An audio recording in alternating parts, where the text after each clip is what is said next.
जय श्री कृष्णा। पुरुषोत्तम मास का 11वां अध्याय। नारद जी कहने लगे, हे मुनिवर, सब मुनियों से भी कहा कठिन ऐसा कौन सा तप उस कुमारी ने किया, सो हमसे कहिए। श्री नारायण कहने लगे, वही बाला सनातन शिव का अत्यंत कठिन तप करने लगी, जिनके सर्पों के आभूषण नंदी भृंगी से सेवित 24 तत्वों और तीनों गुणों से स्तुति किए गए महा 8 सिद्धियाँ और प्रकृति जटा मुकुट से शोभित भाल में अर्घचंद्र ऐसा शिव को उद्देश्य करने वाला बाला ग्रीष्म ऋतु के सूर्य में पंचाग्नि में स्थित हो दुष्कर तप करने लगी। हेमंत तथा शीशिर ऋतु में ठंडे जल में स्थित मुख्य जल के ऊपर इस प्रकार दिखाई देता था जैसे जल के ऊपर कमल शोभायमान होता है।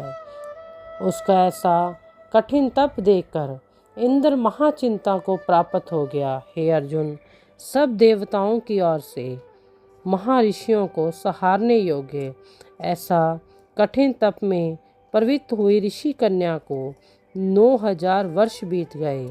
फिर भगवान शंकर ने इसके तप से प्रसन्न होकर अपना अगोचर रूप दिखाया।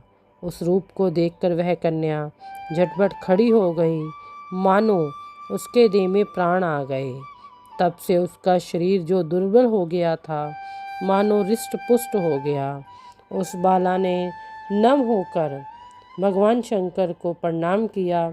विश्व वंदित श्री शिव का मान सोपचार से पूजन किया, उनकी स्तुति करने लगी। हे राजन, जब वह मेधावी ऋषि की कन्या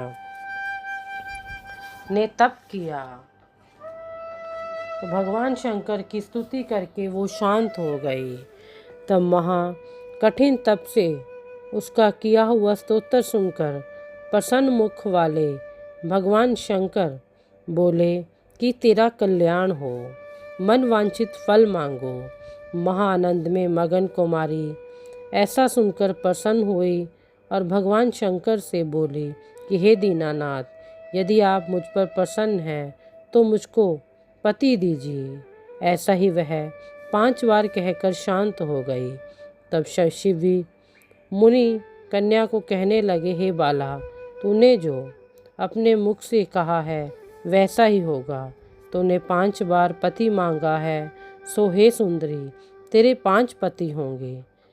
भगवान कृष्ण कहने लगे, श्री शिव के ऐसी अनिति प्रिय वचन सुनकर बाला बोली, हे सदाशिव, एक स्त्री के एक ही पति हो सकता है।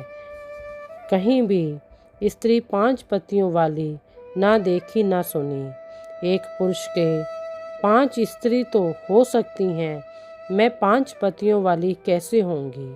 आपको ऐसा कहना योग्य नहीं है। हे प्रभु, ऐसा वरदान देने से आपको ही लज्जा होगी। उस कन्या के ऐसे वचन सुनकर भगवान शंकर कहने लगे कि इस जन्म में नहीं, अगले जन्म में होंगे।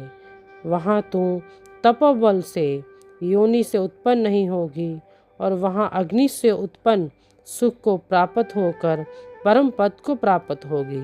दुर्वासा मेरा ही रूप है, तूने उनका तिरस्कार किया। यदि दुर्वासा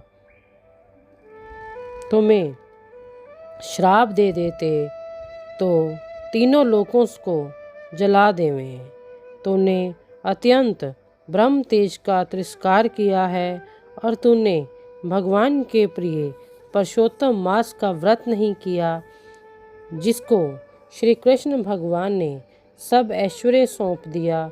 हे बाले, मैं ब्रह्मादिक देवता और नारद तपस्वी जिन भगवान जी की आज्ञा नहीं टाल सकते, तूने उनको नहीं पूजा और उनका निरादर किया है, इसलिए तेरे 5 पति होंगे। हे बाले, जो पुरुषोत्तम मास की निंदा करते हैं वह घोर नरक में जाता है।